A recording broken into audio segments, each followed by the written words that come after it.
Hi నమస్తే అండి. లక్షలాది మంది ఎంతో ఇష్టంగా చూస్తున్న మా సుమన్ టీవీ ప్రేక్షకులు నమస్కరిస్తూ ఈరోజు చక్కటి అద్భుతమైన శరీరం వజ్రదేహంగా మారి శృంగారానికి దారి చేసే నా తమ్ముళ్ళ కోసం, మా అన్నల కోసం చక్కటి అద్భుతమైన మన మహర్షులు, చరకులు, సుశ్రుతాచార్యుల వారు, వాగ్భటాచార్యుల వారు, పులిప్పని గారు, అగస్త్యుల వారు వారి వారి గ్రంథాలలో అద్భుతంగా గంటముతో రాసిన ఒక గొప్ప రహస్యాన్ని మీ ముందుకు తెచ్చాను. చింతించే అవసరము లేదు. ఈ సుమన్ టీవీ ప్లాట్ఫారం ద్వారా ఎన్నడూ కని విని ఎరుగిన అద్భుతమైన చిట్కాతో మీ ముందుకు వచ్చాను. సరైన ఆహారం లేక, ఏది ఏ టైంలో తినాలో తెలియక, సంతానం లేదని చెత్త ఇంజక్షన్ల ద్వారా బిడ్డలు పుట్టించుకున్న నా బిడ్డల కోసం, నా తల్లుల కోసం ఇక చింతించే అవసరము లేదు. ఈ ఆయుర్వేద మాత ఎన్నో ఎన్నో రహస్యాల గ్రంథాల ద్వారా, గురువుల ద్వారా మన ముందుకు తెచ్చారు. వాటి కోసం మనం మూడే వస్తువులు. మగవానికి వీరవృద్ధి లేక ఇంజక్షన్ల ద్వారా బిడ్డలు పుట్టించుకునే కర్మ ఈ భారతదేశానికి వచ్చింది. ఇప్పుడు ఇకపైన అటువంటి అవసరం లేదు. ప్రాచీన కాలంలో చూశారా, ఊరి చివరిలో ఒక గొప్ప దేవాలయం. ఆ దేవాలయం చుట్టూ అన్ని శృంగారభరితమైన బొమ్మలే. వాటికి మన పరిశోధన గావిస్తే 3500 సంవత్సరాల కింద కళ్యాణమల్లుడు ఒక కామసూత్రాన్ని రాశాడు. అది రహస్యం కాదండి. ప్రతి ఒక్క యువత నేర్చుకోవాలా. నేర్చుకుని ఎప్పుడు ప్రవేశపెట్టాలా? కళ్యాణం అయిన తర్వాత. సరైన ఆహారం లేక, చక్కటి సౌందర్యం లేక ఈరోజు చెత్త ఆహారాన్ని చెడబెట్టుకున్న నా తమ్ముళ్ళ కోసం ఈరోజు నేను చూపించే అద్భుతమైన రెమెడీ. వాటి కోసం మనం ఏం చేయాలా? మొట్టమొదటగా ఇది చూసారా, అశ్వగంధ దుంపలు. దేహ సౌందర్యాన్ని, మగవాడిలో నరాలలో ఉత్తేజాన్ని భరిచే ఈ అశ్వగంధ దుంపలు ఇలా పాలల్లో ఉడికిచ్చి చిన్న చిన్న ముక్కలు చేశాము. ఇలా ముక్కలు చేసిన అశ్వగంధ దుంపలని చూసారా, ఇలా పౌడర్ చేశాము. ఇది అశ్వగంధ దుంపలు. పెద్దలన్నారు వాతపిత్త కపదోషాలు వాటి స్థానాల్లో సంచారం లేక అనారోగ్యంగా ఉండి ఆ వ్యాధి తీవ్రత నాడీ సంచారంలో తెలియని పక్షంలో వైద్యులకు ఏమన్నారు? ఈ అశ్వగంధ ఇమ్మన్నారు. వాటి కోసం ఎంతో అద్భుతంగా 7 సార్లు భావన చేసిన అశ్వగంధ దుంపల చూర్ణం ఒక ½ టీ స్పూన్ ఇక్కడ ఇస్తున్నాం. ఆ తర్వాత మనం ఏం చేస్తున్నాం? స్వచ్ఛమైన నెయ్యి, కాస్త నెయ్యిలా చేస్తున్నాం ఇందులో. అంతే.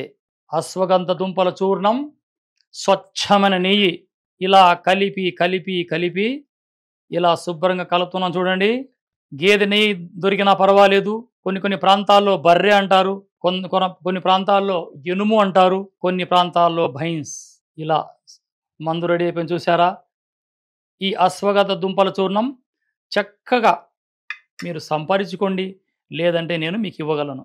నెయ్యి, అశ్వగంధ దుంపల చూర్ణం కలిపి ఈ విధంగా చేసుకున్న అమృతం కళ్ళు కద్దుకొని, ఓ ధన్వంతరి దేవా, ఈరోజు మహర్షుల ద్వారా సంతరించిన ఈ యొక్క ఔషధాన్ని ఒక రసూల్ గురూజీ ద్వారా మేము నేర్చుకున్నాం.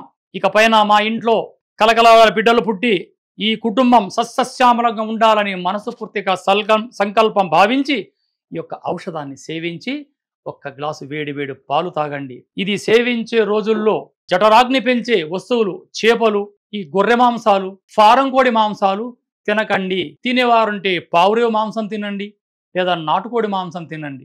ఇక శాస్త్రి గారు, బ్రాహ్మణులు వైసస్ బూడిద గుమ్మడికాయ తినండి, నల్ల నువ్వులు తినండి. మీ వీర్యవృద్ధి అభివృద్ధిగా మారుతుంది. ఈ ఛానల్ ద్వారా నేను చెప్పే ప్రతి ఒక్క చిట్కా ఒక అద్భుతమైన ఫార్ములా. వీటిని అలవాటు చేసుకోండి. ఈ అశ్వగంధ దుంపలు కనీసం వారానికి 2 రోజులైనా వాడండి. ఏ రోజు వాడాలా? సోమవారం, శుక్రవారం. దేనికంటే ఈ 2 రోజులు పవిత్రంగా భావిస్తారు, మాంసం తినరు. అశ్వగంధ సేవించినప్పుడు అనవసరమైన వస్తువులు తినకండి, త్వరగా జీర్ణించే ఆహారాన్ని మీరు సేవించండి. ఈ అశ్వగంధ ఎంతో అద్భుతమైనది. సంవత్సరానికి 365 రోజులు చెప్పినా తక్కువే.